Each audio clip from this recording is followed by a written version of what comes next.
அது அடிச்ச எல்லாரும் வந்துருவாங்க. நான் உங்களை அப்படியே தாங்கி தாங்கி தாங்கி அது மேடம்க்கு பிடிக்காது. இன்னைக்கு எபிசோடு நல்லா காரசாரமாவே இருந்தது. சும்மா பேச்சுக்கு சொல்லல, உண்மையாவே காரசாரமா தான் இருந்துச்சு. இந்த எஃப்ஜே இருக்காருல, எஃப்ஜே அவர் வியானாவுக்கு தனியா ஒரு ட்ராக் விட்டுருக்காரு. தம்பி வியானா கிட்ட என்னென்ன சிலுமிஷங்கள்லாம் பண்ணாரு, அதுக்கு பிக் பாஸ் எவ்வளவு அழகா மாமா வேலை பார்த்தாருன்றதையும் இந்த ரிவ்யூல நான் உங்களுக்கு தெளிவா சொல்றேன். எபிசோடு ஸ்டார்டிங்ல சாண்ட்ரா, திவ்யா, பிரஜன் இவங்க 3 பேரை உட்கார்ந்து வெளிய கார்டன் ஏரியாவுல டின்னர் சாப்பிட்டுட்டு இருக்காங்க. அப்ப வினோத் வீட்டுக்குள்ள இருந்து வெளியே வந்து திவ்யா கிட்ட, திவ்யா நீங்க செஞ்ச சாப்பாடெல்லாம் சூப்பரா இருக்கு, டேஸ்ட்லாம் செம்மையா இருக்கு. நான் யூசுவலா காரம் கொஞ்சம் அதிகமா சாப்பிடுவேன், எனக்கு எல்லாம் ஓகே தான். ஆனா எனக்கு சாம்பார்ல கொஞ்சம் காரம் அதிகமா இருக்க மாதிரி தோணுது. அதுக்கு பிரச்சனை, ஆனா காரம் சாம்பார்ல இல்ல, காலிஃபிளவர்ல. ஓ காலிஃபிளவர்லயா? அதுக்கு திவ்யா என்ன சொல்றீங்க, காரம் அதிகமா இருக்கா? சரி ஓகே விடுங்க, நாளையில இருந்து சமைக்கும் போது காரத்தை கொஞ்சம் கம்மி பண்ணிக்கிறோம். இதுக்கு இங்க வரல ஓகேவா, அது மட்டும் மைண்ட்ல வச்சுக்கோ. அதுக்கு நீ இப்படி சாப்பாட்டுல எல்லாம் குறை சொல்லுவாங்களான்னு இருக்கு, வேற ஒண்ணும் இல்ல. சொல்லுவாங்க. அப்படியே கட் பண்ணா கிச்சன்ல கெமி இந்த காரத்தை வச்சு பெருசா பிரச்சனை பண்ணிட்டு கெமி கமருதன் கிட்ட, எங்க சாப்பாடு ரொம்ப காரமா இருக்குங்க, இது எல்லாமே கிச்சன் டீமோட ஃபால்ட் தான், இவ்வளவு காரமா சமைச்சா நாங்க எப்படி சாப்பிடுறது? நாங்க சாப்பாடு ருசிக்கு கேட்கல, பசிக்கு கேக்குறோம். அதுக்கு கமருதன், காரம் அதிகமா இருக்கு அவ்வளவுதானே, அதுக்கு எதுக்கு இவ்வளவு கத்தி சீன் போட்டுட்டு இருக்க? வந்து காரம் அதிகமா இருக்குன்னு சொன்னா அதுக்கு ஏத்த மாதிரி சமைக்க போறாங்க, எதுக்கு நீ சீன் போட்டுக்கிற? இந்த மாதிரிலாம் என்கிட்ட கத்தி பேசாத. நீ கத்தி பேசுற, நானும் தான் கத்தி பேசுவேன். இப்ப எதுக்கு நீ புருவத்தை சுருக்கி ஆம் சேர்த்து பேசினுக்கிற? நீ தான் சவுண்ட் ஏத்தி பேசுன, அமைதியா உட்காரு. நான் ஏன் உட்காரணும்? நீ யார்டா என்ன சொல்றது உட்காருன்னு? பாரு, இந்த வாடா போடான்னு பேசுன, அப்புறம் நானும் வாடி போடின்னு பேசுவேன். ஓ உன்னை டான் கூப்பிட கூடாதா? இந்த டா பிடிக்காதுன்னு முதல்ல சொல்ல வேண்டியதானே? இப்ப சொல்றேன், எனக்கு டா பிடிக்காது, என்ன சார்னு கூப்பிடு. அது நீ ஒழுங்கா சொன்னா பரவாயில்ல, இந்த மாதிரி கமாண்ட் மோட்ல சொன்னா என்னால பண்ண முடியாது. கமருதீன் அப்படின்னு கெமி கமருதீன் பேர் சொல்லி கூப்பிட, கூட்டுக்கோ. என் பேரு கமருதீன் தானே, எனக்கு ஒரு பிரச்சனை இல்ல. டான் சொன்னா நான் டீன் சொல்லுவேன். சரி ஒரு டா பிடிக்காதுன்னு என்கிட்ட சொல்லு, நான் டா சொல்ல மாட்டேன். டா பிடிக்காது சார் சரி சார் முடியாது. இப்ப நம்ம எஃப்ஜே வியானா கிட்ட லவ் கண்டென்ட்க்கு புள்ளி வச்சிருக்காரு. அது என்னன்னா, நம்ம தம்பி குளிச்சிட்டு வந்து மஞ்சா சொக்காலாம் போட்டுக்கிறேன், கழுத்துல போடுறதுக்கு பையில விட்டு செயின் தேடுறாரு. செயின் தேடிக்கினே பக்கத்துல இருந்த வியானா கிட்ட, இந்த ட்ரெஸ்ஸுக்கு செயின் போடணுமா, நல்லா இருக்குமா அப்படின்னு சொல்லி கேட்க, அதுக்கு வியானா, அதெல்லாம் எனக்கு தெரியாது. பார்த்தா தெரியாதா நல்லா இருக்குமா நல்லா இல்லையான்னு? நல்லா அழகா தான் இருக்கு. ஆனா எஃப்ஜே அண்ணனா, எப்படி அண்ணனா அழகா இருக்கு. அந்த வார்த்தையை கேட்ட எஃப்ஜேவுக்கு இதயம் நொறுங்கி போவ. பார்த்தா தெரியாதா நல்லா இருக்குமா இல்லையான்னு? நல்லதா இருக்கு, அழகா இருக்கு, அண்ணாவா அழகா இருக்கு. அப்புறம் வியானா எஃப்ஜே கிட்ட, இந்த சுபிக்ஷா இருக்கல, சுபிக்ஷா இப்பலாம் என்கிட்ட ஒழுங்கா பேசவே மாட்டா. ஏய் நான் உன்கிட்ட இத சொன்னேன்னு சொல்லி வெளிய யார்ட்ட போய் சொல்ற போறேன். அதுக்கு எஃப்ஜே, ஏய் நீயும் சுபிக்ஷாவும் பேசல, நான் வெளிய யார்ட்ட போய் சொல்லி எனக்கு இன்னடி கிடைக்க போகுது? ஏய் என்ன டி சொல்லாத, குத்திடுவேன். இப்ப டின்னு சொல்லி எஃப்ஜே போட்ட 2வது பாலுக்கும் வியானா டொக்கு வச்சு முடிச்சிட்டாங்க. தொடர்ந்து 2வது முறையாக எஃப்ஜேவின் இதயம் நொறுங்கி போனது. அப்படியே கட் பண்ணா பாரு ரம்யா கிட்ட, இந்த கமருதீன் அரோராவும் சேர்ந்து என்ன ட்ரை பண்றாங்க, என்ன வெறுப்பேத்தணும்னு ட்ரை பண்றாங்களா? இந்த கமருதீன் இருக்கான்ல, எல்லாரும் முன்னாடி வச்சு என்ன பார்த்து உனக்கு எத்தனாவது புருஷன் கேக்குறான். இந்த வார்த்தைய வேற யாரு சொன்னாலும் எனக்கு பிரச்சனை இல்ல, ஆனா கமருதீன் சொல்றான். அவன் பண்றதெல்லாம் வச்சு பாக்குறப்போ இவன் மேனிபுலேட் ஆயிடுறானா இல்ல இவனுக்கு ஸ்டேபிளா ஒரு மைண்ட் செட் இருக்கா, ஒண்ணுமே புரிய மாட்டுது. அதுக்கு ரம்யா பாருகிட்ட, இப்ப கமருதீன் அரோரா கிட்ட பேசிட்டு இருக்கான்னு வச்சுக்கோயேன், அந்த நேரத்துல போய் நீ என்ன பண்ற ஏது பண்றன்னு கேட்டனா, உன்னை காண்ட் ஏத்துறதுக்காகவே வேணும்னே அரோரா கிட்ட பேசுவான். அரோரா கிட்ட பேசும்போது நீ காண்டாவறியா, உன்னை இன்னும் காண்ட் ஏத்துன பாரு அப்படின்னு சொல்லிட்டு கமருதீன் வேணும்னே திரும்ப திரும்ப பண்ணுவான். நீ அதை பண்ணாத, உனக்கு பிடிச்சவங்க உன்னை கஷ்டப்படுத்துறாங்களா, அங்க இருந்து விலகிடு, அங்க இருக்காத. நீ ஒரு 2-3 நாள் அவனை அவாய்ட் பண்ணிடு, அவனுக்கு தானா உன் மேல இன்ட்ரெஸ்ட் வந்து அவனே உன்கிட்ட வருவான் பாரு. இந்த திவ்யா 5 ரூபாய்க்கு நடிக்க சொன்னா 1000 ரூபாய்க்கு நடிக்குது. திவ்யாவும் சாண்ட்ராவும் பாத்ரூம்ல இருக்கும்போது ஒரு பஸ்ஸர் சவுண்ட் அடிச்சது, அதுக்கு இந்த திவ்யா கொடுத்த ரியாக்ஷன் இருக்கு. அப்படியே கட் பண்ணா வியானா பாரு கிட்ட, அக்கா அந்த பக்கத்தூர் பையன் இருக்கான்ல, பக்கத்து ஊருக்கார பையன் என்கிட்ட சொல்றா, நீயும் ப்ளூ நானும் ப்ளூ. நீ அதுக்கு என்னடி சொன்ன? சிரிச்சியா? அடியே நீ என் தங்கச்சியா? இப்போ ஒரு டாஸ்க் நடக்குதுல, அது ஏதோ சோறு சோப்பு மாப்புன, அந்த டாஸ்க்ல யாரு பெஸ்ட் பெர்ஃபார்மர் யாரு ஒஸ்ட் பெர்ஃபார்மர் அப்படின்றத மத்த 2 டீம் கேப்டனும் சேர்ந்து ஆப்போசிட் டீம் சொல்லணும். அதுல ஃபர்ஸ்ட் சாண்ட்ராவும் விக்ரமும் டிஸ்கஸ் பண்ணி பாத்ரூம் டீமோட பெஸ்ட் பெர்ஃபார்மர் அமித்தை சூஸ் பண்ணாங்க. அதுக்கு அவங்க சொன்ன காரணம் என்னன்னா, அவர் அழகா பாட்டு பண்ணாரு, நல்லா உபசரிச்சாரு, டாஸ்க்கும் செமையா பண்ணாரு. அப்புறம் ஒஸ்ட் பெர்ஃபார்மர் யாருன்னா ரம்யா. ஏன்னா அவங்க கிட்ட சுத்தமா என்டர்டைன்மெண்ட் ஒன்னு இல்லவே இல்ல. இப்போ சாண்ட்ராவும் ரம்யாவும் டிஸ்கஸ் பண்றாங்க. இப்போ சாண்ட்ரா என்ன சொன்னாங்கன்னா, எனக்கு பெஸ்ட் பெர்ஃபார்மர் பிரஜன் தான், ஏன்னா அவர் கிளீனிங்கும் செமையா பண்ணாரு, அவரு கொடுத்த கேரக்டரும் செமையா பண்ணாரு. அந்த பீஸ் என்ன பண்ணுதுன்னு 1 எபிசோட்லயே போடல, சரி 24/7 போய் பார்த்தாலும் அதுலயும் அந்த பீஸ காணோம். அப்படி இருக்கும்போது இந்த சாண்ட்ரா பிரஜன் என்ன கேரக்டர் பிளே பண்ணாரு அப்படின்னு பெஸ்ட் பெர்ஃபார்மரா பிரஜனை சொன்னாங்கன்னு தெரியல. நான் பார்த்த வரைக்கும் இந்த வாய பேன் வச்சு பண்ணி இருந்தாரு, அது பாக்குற நம்மளுக்கும் சுவாரஸ்யமா இல்ல. அவர் என்ன பண்ணாருன்னு அவருக்கும் தெரியல. ஒரு சாண்ட்ராவும் ரம்யாவும் சேர்ந்து டிஸ்கஸ் பண்ணி விட best performer Prajin, worst performer Vikram. பிரஜனுக்கு சொன்ன காரணம் என்னன்னா அவர் பயங்கரமா அந்த ரோலை ப்ளே பண்ணாராம். அந்த ரோல்ல இருந்து அவர் வெளியே வரலையா, ரொம்ப சின்சியரா டெடிகேட்டடா அந்த டாஸ்க் பண்ணாராம். விக்ரம் வந்து பெருசா என்டர்டைன்மெண்ட் பண்ணல, அதனால விக்ரம் ஒஸ்ட் பெர்ஃபார்மர். இப்போ விக்ரமும் ரம்யாவும் சேர்ந்து பெஸ்ட் பெர்ஃபார்மரை கனியை சூஸ் பண்ணாங்க. அப்புறம் ஒஸ்ட் பெர்ஃபார்மர் சாண்ட்ரா. கனிக்கு சொன்ன காரணம் என்னன்னா கனி பயங்கரமா வேலை பார்த்தாங்க, அவங்க பண்றதெல்லாம் என்டர்டைனிங்கா இருந்துச்சா. சாண்ட்ராவுடைய ஒஸ்ட் பெர்ஃபார்மன்ஸ்க்கு சொன்ன காரணம் என்னன்னா அவங்க டாஸ்க் சுத்தமா பண்ணல. அது மட்டும் இல்ல, விக்ரம் நான் பெர்ஃபார்மன்ஸ் பண்றேன் எல்லாம் உட்காருங்க அப்படின்னு சொன்ன போது சாண்ட்ரா அந்த இடத்த விட்டு ஏந்து போனாங்கல்ல, அது விக்ரமுக்கு பிடிக்கலையா, அதனால சாண்ட்ரா ஒஸ்ட் பெர்ஃபார்மர். இத கேட்ட பிக் பாஸ், ஓ 3 வர்ஸ்ட் பெர்ஃபார்மர்ஸுமே கேப்டன்ஸா? அப்புறம் மதியம் நம்ம சாம்பார் ஸ்குவாட் இருக்குல்ல, அவங்க எல்லாரையும் சுத்தி உட்கார வச்சு நாங்க ஒரு டான்ஸ் பெர்ஃபார்மன்ஸ் பண்றோம் அப்படின்னு சொல்லி மைண்டா படத்துல ஒரு பாட்டு வரும்ல, சிஞ்சிக்கா சிக்கு சிக்கா சிங்கு சிக்கா சிக்கு சிக்கா, அந்த பாட்டுக்கு நம்ம 5 நடன மங்கைகளும் டான்ஸ் ஆட அதை எஃப்ஜே உட்கார்ந்து ரசிச்சு பார்த்து இருந்தாரு. அப்புறம் நம்ம கமருதீன் இருக்காருல்ல, அவரு பாரு பாக்குற மாதிரி தியானாவுக்கு ஆப்பிள் ஊட்டி விட அதை பார்த்த பாரு, ஏய் எவன் எது கொடுத்தாலும் வாங்கி சாப்பிட்டுருவியா, நம்ம ஊர்ல இதான் உனக்கு கத்து கொடுத்தாங்களா, யாராவது ஊட்டி விடுறாங்கன்னா நீயும் வாங்கிக்கிற, நம்ம ஊர்ல இதான் கத்து கொடுத்தாங்களா? வியானாவுக்கு ஆப்பிள் ஊட்டி விட்ட கையோட வெளியே வந்த கார்டன் ஏரியாவுல அரோராவுக்கு ஆப்பிள் ஊட்டி விட்டுக்கிறாரு கமருதீன். இப்போ இவங்க எல்லாரும் மாத்தி மாத்தி ஆப்பிள் ஊட்டி விடுறத பார்த்த நம்ம அமித் நேரா பாரு கிட்ட வந்து, ஏ புள்ள எனக்கு கொஞ்சம் ஆப்பிள் வெட்டி வெட்டி ஊட்டி விடுறியா. அமித் ஆப்பிள் கேட்ட உடனே நம்ம பாரு வியானா கிட்ட, ஏ புள்ள அந்த அண்ணன் என்ன ஆப்பிள் ஊட்டி விட சொல்றாரு, நான் போய் அந்த அண்ணனுக்கு ஆப்பிள் ஊட்டி விடுறேன், நீ அப்பா அம்மா கிட்ட போட்டு கொடுத்துறாத என்ன. அதுக்கு வியானா, அடியே நீ மட்டும் பல்ல காட்டினா கூட போற, நான் மட்டும் ஒருத்தவங்க கிட்ட ஆப்பிள் வாங்கி கொடுத்தா என்ன திட்டுறியா நீ, அதுவும் நான் கொடுத்த ஆப்பிள் நான் திருப்பி சாப்பிட்டேன். அதுக்கு பாரு ஆப்பிள் சாப்பிடுறது தப்பு இல்ல, அந்த தாடிக்கார இருக்கால கமருதீன், அவனை மட்டும் நீ நம்பாதன்னு சொல்ல வந்த. நீ மட்டும் பல்ல காட்டிட்டு போற, அந்த தாடிக்கார பையல மட்டும் நீ நம்பாதன்னு சொல்ல வந்தேன்டி, வேற ஒண்ணு இல்ல. தாடி இல்லாத இவன் நம்புவா, நீ தாடி உள்ளவன் நீ நம்புவ. ரம்யா கெமி கிட்ட நான் ஹார்ட்ல இருந்து சொல்றேன், என்னால இதுக்கப்புறம் இங்க சர்வை பண்ண முடியாது, நான் போறேன், நான் ரொம்ப ஸ்ட்ரெஸ்ல இருக்கேன் அப்படின்னு ரம்யா சொல்ல, அதுக்கு கெமி, ஏய் இது உனக்கு மட்டும் நடக்கல, எல்லாருமே இந்த வீட்ல ஸ்ட்ரெஸ்ல தான் இருக்காங்க. அப்ப ரம்யா, ஒவ்வொருத்தங்களும் வார்த்தையால ரொம்ப குத்துறாங்க கெமி, நான் ஸ்ட்ராங்கா வெளியே காமிச்சுக்கிறேன், நான் ஆனா எமோஷனலா உள்ள நான் ரொம்ப வீக், அவங்க சொல்றதெல்லாம் எனக்கு ஒரு மேட்டரே கிடையாது, ஆனா அவங்க ஒரு ரீசன் கொடுக்குறாங்க பத்தியா, அதத்தான் என்னால ஏற்கவே முடியல. இப்ப கமருதீன் ரம்யா கிட்ட வந்து, நீ எதுக்கு விக்ரமுக்கு ஒஸ்ட் பெர்ஃபார்மர் கொடுத்த, ஏன் அவன் மட்டும் எனக்கு ஒஸ்ட் பெர்ஃபார்மர் கொடுக்கலையா, இன்னும் சொல்ல போனா நான் அவனை விட அதிகமா வேலை செஞ்சேன், அவனை விட அதிகமா பெர்ஃபார்ம் பண்ண, டாஸ்க் எல்லாம் சூப்பரா பண்ண, என் கூட கம்பேர் பண்ணும்போது விக்ரம் ஒழுங்கா பெர்ஃபார்ம் பண்ணவே இல்ல, அப்ப அவன் மட்டும் எனக்கு ஒஸ்ட் பெர்ஃபார்மர் கொடுக்கலாமா. விக்ரம் சைடுல இருந்து பார்த்தா ரம்யா எதுவும் பண்ணல, அதே மாதிரியே ரம்யா சைடுல இருந்து பார்த்தா விக்ரமும் எதுவும் பண்ணல. உன் பாயிண்ட் நான் எடுத்துக்கிறேன்ல, நீ பாக்கும்போது நான் பண்ணல ஓகே, ஆனா நான் பண்ணேன்னு எனக்கு தெரியும், அதே மாதிரியே என் பாயிண்ட் நீ எடுத்துக்கோ. இப்ப வியானா கிச்சன்ல வேலை செய்யும் போது எஃப்ஜே கிச்சனுக்கு வந்து எதுக்கு என்கிட்ட பேச மாட்டேன் அப்படின்னு சொல்லி கேட்க, அதுக்கு வியானா, சாரிங்க நான் ரோமியோ கிட்ட எல்லாம் பேசுறது இல்ல, நீங்க எனக்கு ஜூலியட்டா வரக்கூடாது அப்படின்னு சொல்லி எஃப்ஜே கேட்க, அதுக்கு வியானா, சாரிங்க எனக்கு அப்படி ஒரு எந்த எண்ணமும் இல்ல. இதோட காலையில இருந்து எஃப்ஜேவுக்கு 3வது நோஸ் கட். நீங்க தான் வந்து ரோமியோ ஆச்சே இல்ல, நாங்க ரோமியோ கிட்ட பேசுறது இல்ல.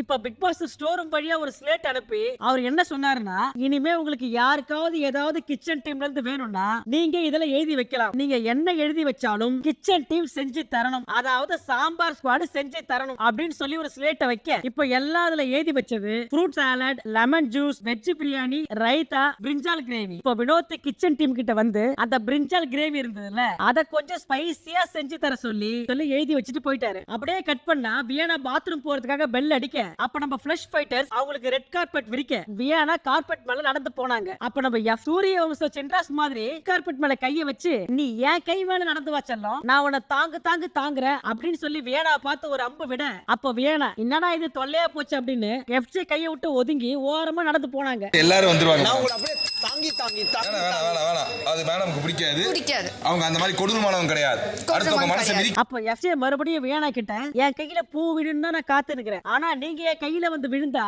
ஒரு பூந்தோட்டமே விழுந்த மாதிரி வந்து விழுறீங்களா. அதாவது இந்த எஃப்ஜே பைப்புள்ள வியானாவை அலேக்கா தூக்கின்னு போய் பாத்ரூம்ல விடுறதுக்கு பிளான் பண்ணுது. அப்போ வியானா கொஞ்சம் உஷாராகி நடந்தே பாத்ரூமுக்கு போயிட்டாங்க. என் கையில நீங்க நீங்க விழுறது வந்துட்டு எனக்கு ஒரு பூந்தோட்டமே வெல்ற மாதிரி.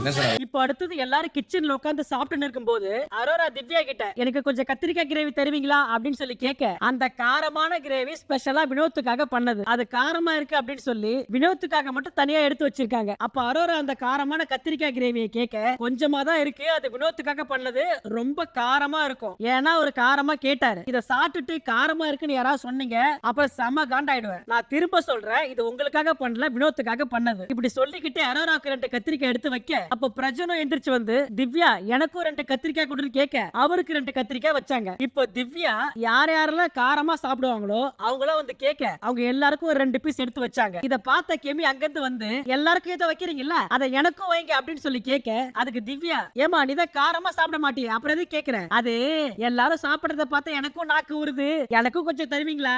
நான் திரும்ப சொல்றேன், இது செம காரமா இருக்கும், நீ தாங்க மாட்டேன், வேணாம். அதெல்லாம் பரவாயில்ல, எனக்கு நான் தயிருக்கு தொட்டு சாப்பிடுவேன், சூப்பரா இருக்கும் அப்படின்னு சொல்லி 2 பீஸ் வாங்கிட்டு போவேன். கெமி செம்ம காரமா இருக்கு. I'm sorry. நீ தானே காரமா இருக்குன்னு சொல்லுவ.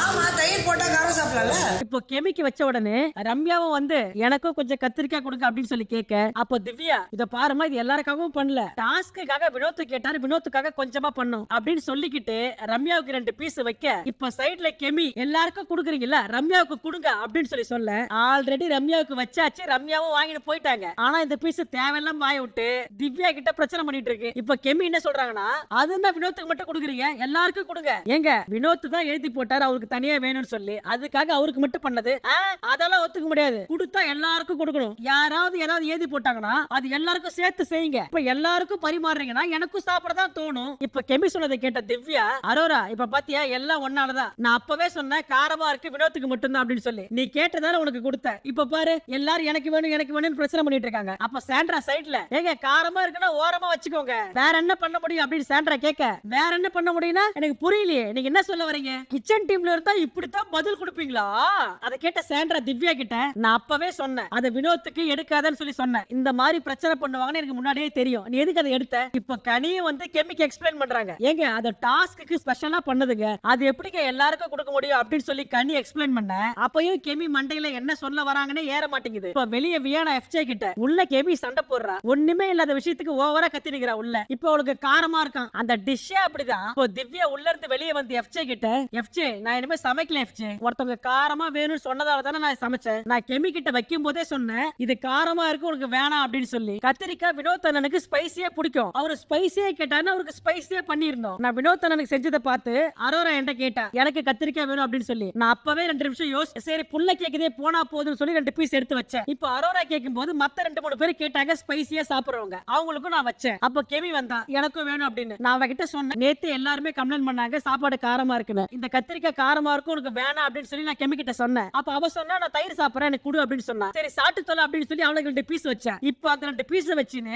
ரொம்ப பிரச்சனை பண்ணிக்கிறா உள்ள. இப்ப அரோரா கெமி கிட்ட காரமா சமைச்சிட்டாங்க, எக்ஸ்ட்ராவா ஆயிடுச்சு, இப்ப வீட்டுல இருக்கவங்க கிட்ட காரம் ஓகேன்றவங்க எடுத்துக்கோங்கன்னு சொன்னது தப்பா அப்படின்னு கெமி கிட்ட கேட்க, இப்ப கெமி அரோரா கேட்டதுக்கு பதில் சொல்லாம, ஏய் நான் உங்ககிட்ட இப்படி பேச வரல, நீ இன்னும் தெனவட்டையில பார்த்து தப்பா அப்படின்னு திமிரா கேக்குறேன். நான் வேணா அந்த கிளிப் ஒரு தடவை ப்ளே பண்றேன், நீங்க ஒரு தடவை பாருங்க.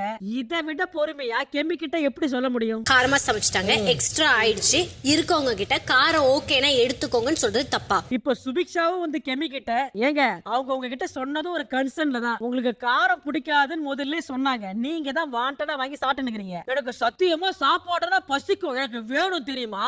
எல்லாருமே கெமிக்கு அழகா எக்ஸ்பிளைன் பண்ண, அதை அவங்களால ஏத்துக்க முடியல, அதனால சாப்பாடு தட்டை தூக்கிட்டு வெளியே போய் கார்டன் ஏரியாவுல அழுதுகினே ரம்யா கிட்ட, நான் இப்ப என்ன தப்பா கேட்டேன், எனக்கு சாப்பிடணும் தானே நான் கேட்டேன், நான் மட்டும் இதை பண்ணிருந்தா என்ன சும்மா விட்டுருக்காங்களா? இத பார்க்கும் போது ஒரு ஆடியன்ஸா எனக்கு என்ன தோணுச்சுன்னா, ஏமா நீ கேட்கும் போதே காரமா இருக்கு வேணான்னு சொல்லிட்டாங்க, நீ வம்பா வேணும்னு கேட்ட, சரி போனா போது 2 பீஸ் வச்சாங்க, அதை வாங்கிட்டு வந்து ஓரமா உட்காந்து சாப்பிட்டு போவாம, ஏன் இவங்களுக்கு வைக்கல, ஏன் அவங்களுக்கு வைக்கல, ஏன் இவங்களுக்கு வைக்கல அப்படின்னு பிரச்சனை பண்ணி நிக்கிற. யாருக்கு வேணுமோ அவங்க கேட்டு வாங்கி சாப்பிட்டுக்க போறாங்க. அது மட்டும் இல்ல, கேட்கிற எல்லா எல்லாருக்குமே திவ்யா கொடுக்கவும் செஞ்சாங்க. இதுல உங்களுக்கு என்ன பிரச்சனை? இந்த விஷயத்துல நீங்க என்ன நினைக்கிறீங்க அப்படின்றத கமெண்ட்ல சொல்லுங்க. அடுத்தது பாயிண்ட்ஸுக்காக ஒரு டாஸ்க். இந்த டாஸ்க் என்னன்னா, கீழே தரையில நிறைய பொருட்கள் இருக்கும். அந்த பொருட்கள் எல்லாமே ஒரு சினிமா பாட்டுக்கு சம்பந்தப்பட்டவை. அந்த சினிமா பாட்டை பிளே பண்ணுவாரு. அந்த பாட்டை பிளே பண்ண உடனே கரெக்டா ஓடி போய் அந்த பாட்டுக்கு சம்பந்தப்பட்ட ஒரு பொருளை எடுக்கணும். இதான் டாஸ்க். அதுல பிக் பாஸ் போட்ட முதல் பாட்டு அண்ணாமலை படத்துல இருந்து வந்தேன்டா பால்காரன். இந்த பாட்டை கேட்ட உடனே கமருதீன் போய் சைக்கிள் எடுக்க, வினோத் போய் பால் கேன் எடுக்க, இந்த ரெண்டு ப்ராப்பர்ட்டியுமே இந்த பாட்டுல யூஸ் பண்ணுவாங்க. ஆனா பிரியாரிட்டி வச்சு பார்த்தா பால் கேன் தான் ஃபர்ஸ்ட் பிரியாரிட்டி. அதன்படி ஃபர்ஸ்ட் ரவுண்ட்ல வினோத் வின்னு. அடுத்தது நம்ம சேதுபதி அண்ணன் நடிச்ச தலைவன் தலைவி படத்துல இருந்து அந்த பரோட்டா பாட்டு. அந்த பாட்டு போட்ட உடனே கெமி நேரா போய் பரோட்டா மாவு எடுக்க, சோ இதன்படி இரண்டாவது ரவுண்ட்ல கெமி வின்னர். அடுத்து ஆடுகளம் படத்துல இருந்து ஒத்த சொல்லால பாட்டு போட, அந்த பாட்டு போட்ட உடனே நம்ம பாரு ஃபயரா ஓடி போய் லுங்கி எடுத்து டான்ஸ் ஆட, இந்த ரவுண்ட்ல பாரு தான் வின்னர். அடுத்தது முதல்வன் படத்துல இருந்து உப்பு கருவாடு பாட்டு. இந்த பாட்டுக்கு நம்ம செல்லா குட்டி அரோரா குடுகுடுன்னு ஓடி போய் கருவாடு பாக்கெட் எடுக்க, பிக் பாஸ் நான் எடுத்தது உப்பு கருவாடு அப்படின்னு சொல்லிட்டு அந்த பாட்டுக்கு ஒரு டான்ஸ் ஆடினாங்க பாருங்க. இந்த பாட்டை எனக்கும் உங்களுக்கு ஃபுல்லா போட்டு காமிக்கணும்னு ஆசைதான். ஆனா என்ன பண்றது, இந்த பாட்டை போட்டா காப்பிரைட் போட்டுருவாங்க. அதனால கொஞ்சமா மட்டும் பிளே பண்றேன்.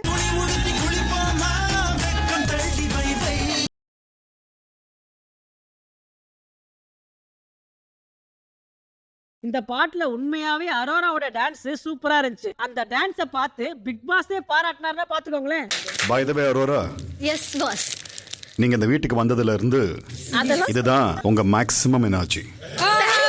அடுத்தது நம்ம விஜய் ஆண்டனி நடிச்ச படத்துல இருந்து மஸ்காரா பாட்டு. இந்த பாட்டுக்கு சுபிக்ஷா குடுகுடுன்னு ஓடி போய் மஸ்காராவை எடுத்து அவங்களும் ஒரு குத்தாட்டத்தை போட்டாங்க. அடுத்தது கமருதீனுக்கு ஏத்த மாதிரியே ஒரு பாட்டை போட்டாரு பிக் பாஸ். அது என்னன்னா, நம்ம சுப்பிரமணியபுரம் படத்துல இருந்து கண்கள் இரண்டால் பாட்டு இருக்குல்ல, அந்த பாட்டு. இந்த பாட்டு போட்ட உடனே கமருதீன் குடுகுடுன்னு ஓடி போய் சைக்கிள்ல உட்காந்து ஜெய்ய முடிய கோதுற மாதிரி இந்த பீஸும் முடிய கோதிக்கிறே சைக்கிள்ல வலம் வர, அந்த கண்கள் இரண்டால் பாட்டு லிரிக்ஸ் மாதிரியே ஒரு கண்ணுல பார்வையும் இன்னொரு கண்ணுல அரோராவே சைட் அடிச்சுட்டு வர, இத பார்த்த பிக் பாஸ்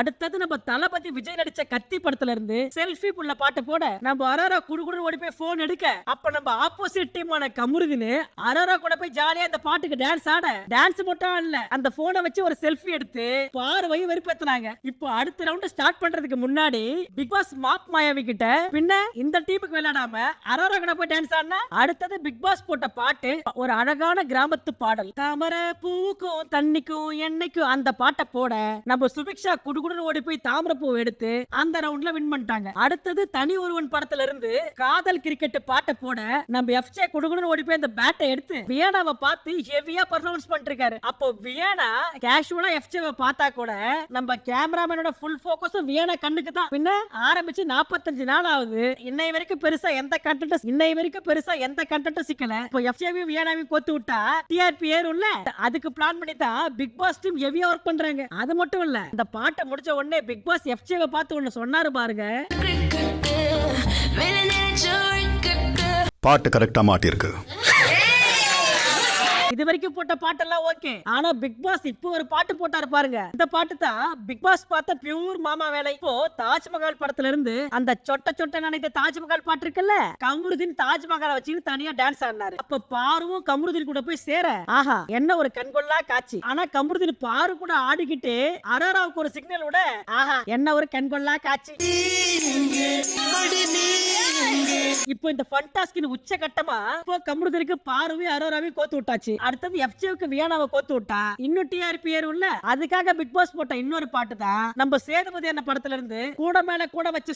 அந்த பாட்டு போட்ட உடனே எஃப்ஜே குடுகுடுன்னு ஓடி போய் 2 கூட எடுத்து வச்சுக்கினு வியானாவை பார்த்து ரொமான்டிக்கா ஒரு லுக் விட, வியானாவும் அந்த பாட்டை பாடி சைடுல டான்ஸ் ஆட, நம்ம பிக் பாஸ் டீம் மறுபடியும் வியானாவுக்கு ஒரு ஜூம்னா இந்த 80mm 200mm இல்ல, ஸ்ட்ரைட்டா ஒரு 1000mm லென்ஸ் வச்சு நேரா வியானா கண்ணுக்கு ஒரு க்ளோஸ் அப். இது வரைக்கும் இந்த ஃபண்டாஸ்க்கு ரொம்ப ஜாலியா தான் போயிட்டு இருந்தது. அது எப்படி ஜாலியா போலாம், வினோத் கடைசியா பார்த்த ஒரு வேலை தான் இந்த ஃபண்டாஸ்க் கூட ஹைலைட். இப்போ பிக் பாஸ் ஒத்த ரூபாவும் தார அந்த உலக தட்டும் தார அந்த பாட்டை போட, இந்த பாட்டை கேட்ட உடனே கனியும் வினோத்தும் கரகத்தை நோக்கி வேகமா ஓட, வினோத்தும் கனியும் கரகத்தை நோக்கி வேகமா ஓட, வினோத்தோடைய கைப்பட்டு கனி கீழே விட்டாங்க. இப்போ கனி கீழே விழ வினோத் கரகத்தை எடுத்துட்டாரு.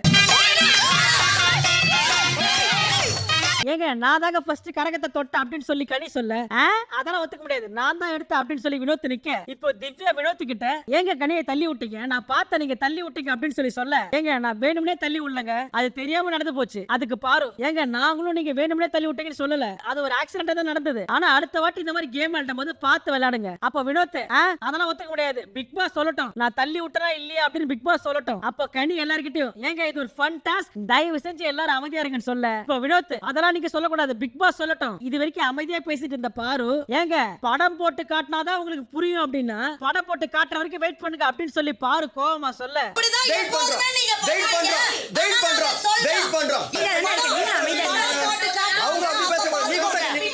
அதுக்கு வினோத் நான் வெயிட் பண்றேன் படம் போட்டு காட்டும், நீங்க கையை ஒழுங்கா வச்சு பேசுங்க அப்படின்னு ரெண்டு பேரும் மாறி மாறி அடிச்சுக்க. இப்போ பிக் பாஸ் உள்ள பூந்து வினோத் 1 பாயிண்ட் அறிவிச்சிட்டாரு. இப்போ டாஸ்க் விட்டு வெளியே வந்த கனி திவ்யா கிட்ட நான் ஃபர்ஸ்ட் தொட்டங்க, அவர் தள்ளி விட்டாரு. அதுக்கு திவ்யாவும் ஆமாங்க அவர் தள்ளி விட்டாரு நானும் பார்த்தேன் அப்படின்னு சொல்லி ரெண்டு பேரும் பேசிட்டு இருக்கும் போது இப்போ வினோத் வந்து கனி கிட்ட ஏங்க நான் வேணும்னே தள்ளி விடலங்க, இல்லங்க நீங்க ஓடி வந்த போர்ஸ்ல தள்ளி விட்டீங்க, நீங்க வேணும்னே தள்ளி விட்டீங்க நாங்க சொல்லல. இப்போ வினோத் எல்லாரையும் பார்த்து நீங்க தள்ளி விட்டீங்கன்னு சொல்றீங்கல்ல, அது சொல்ற விதம் இருக்கு, நீங்க அமைதியா தள்ளி விட்டேன்னு சொல்லணும், அதை விட்டு நீங்க ஹை டோன்ல கத்துறீங்கன்னா எனக்கு கோவம் வரதானே செய்யும். இப்போ திவ்யா வினோத் கிட்ட ஆனா நீங்க தள்ளி விட்டீங்க, ஆனா நீங்க வேணும்னே தள்ளி விட்டீங்க நாங்க சொல்லவே இல்ல, அது தெரியாம நடந்து போச்சு ஒரு ஆக்சிடென்ட் விட்டுருங்களேன். அப்ப வினோத் இந்த வியானா அவர் எப்படி தள்ளி விட்டாரு பாரு அப்படின்னு சொல்லுது, நீங்க எல்லாம் அப்படி சொன்னீங்கன்னா நான் தள்ளி விட்ட மாதிரி தானே கணக்கு. இப்போ அமித் பாரு கிட்ட நானும் பார்த்தேன் வினோத்தோட கை வரவே இல்ல, வினோத் குறுக்க கையை விட்டது தெல்ல தெளிவா வீடியோல பதிவாயிருக்கு, ஆனா அமித் அவர் கையை விடல அப்படின்னு சொல்லி சொல்ல, அதை கேட்ட பாரு அமித் கிட்ட இத பாருங்க மறுபடியும் ஒரு விஷயத்தை பார்த்து தான் தெரிஞ்சுக்கணும்னு அவசியம் இல்ல, ஒரு விஷயம் நீங்க பார்க்கல உங்களுக்கு தெரியலன்னா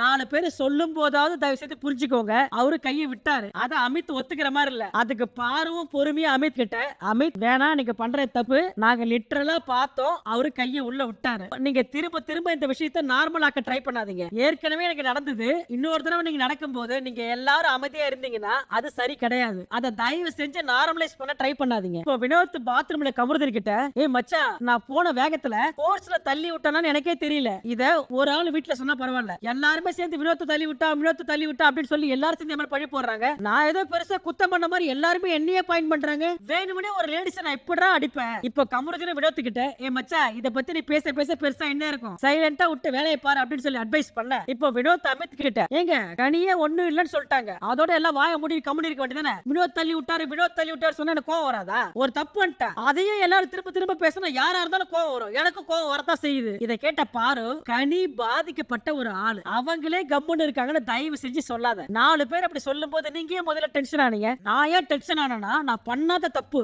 அத ஒரு வாட்டி சொன்னா பரவாயில்ல, நீங்க மட்டும் சொல்லிக்கினே இருக்கீங்க, சொல்ற டோன் ஒண்ணு இருக்குல்ல, நான் தப்பே பண்ணி இருந்தாலும் நீங்க அமைதியா தான் சொல்லணும், நீங்க எப்படி திமுறா டோன்ல சொல்லுவீங்க. அது இதை கேட்ட பாரு வினோத் கிட்ட உன் மேல தப்பு இல்லையா சொல்லு, நாங்க சொல்றோம்னா கேளு, அதனால இந்த டோன்ல தான் என்கிட்ட சொல்லணும், இந்த மாதிரி டோன்ல எல்லாம் யாரும் என்கிட்ட பேசக்கூடாது அப்படின்னு சொல்றது தப்பு, ஏன்னா பாதிக்கப்பட்டவங்க அவங்க எந்த டோன்ல வேணாலும் பேசுவாங்க, இந்த டோன்ல தான் பேசணும் அப்படின்றத நீ டிசைட் பண்ண முடியாது அப்படின்னு பாரு வினோத்துக்கு அட்வைஸ் பண்ண. இப்போ இந்த நாளுடைய கடைசியா எந்த டீம் நல்லா பெர்ஃபார்ம் பண்ணாங்களோ அவங்களுக்கு ரேட்டிங் கொடுக்கணும், சோ அதன்படி எல்லாருமே சாம்பார் டீமுக்கு ஒரு பாயிண்ட் கொடுக்க, ஆனா நம்ம சாம்பார் ஸ்குவாட் அன்எக்ஸ்பெக்டடா விக்ரம் டீம் பாராட்டி 4 பாயிண்ட்ஸ் கொடுத்தாங்க, இத கேட்ட விக்ரமாலே நம்ப முடியல, இதுக்கு ரிவார்டா பிக் பாஸ் பிரியாணி கொடுக்க, இப்போ விக்ரம் டீம் எல்லாருமே சேர்ந்து சாம்பார் ஸ்குவாட் 4 பாயிண்ட் கொடுத்தாங்க, அதனால தான் பிரியாணி கிடைச்சது, சோ அதனால இந்த பிரியாணி அவங்க கூட ஷேர் பண்ணி சாப்பிடலாம் அப்படின்னு சொல்லி அவங்க கிட்ட போய் கேட்க, ஆனா நம்ம சாம்பார் ஸ்குவாட் மொத்தமா டிசைட் பண்ணி இந்த பாருமா அவங்க நம்மளுக்கு பிரியாணி கொடுப்பாங்க, அந்த பிரியாணியை வேண்டாம்னு சொல்லிடுங்க அப்படின்னு சொல்லி எல்லாரும் சேர்ந்து முடிவு எடுக்க, அதுல வியானாக்கு மட்டும் ஆசை அடக்க முடியல,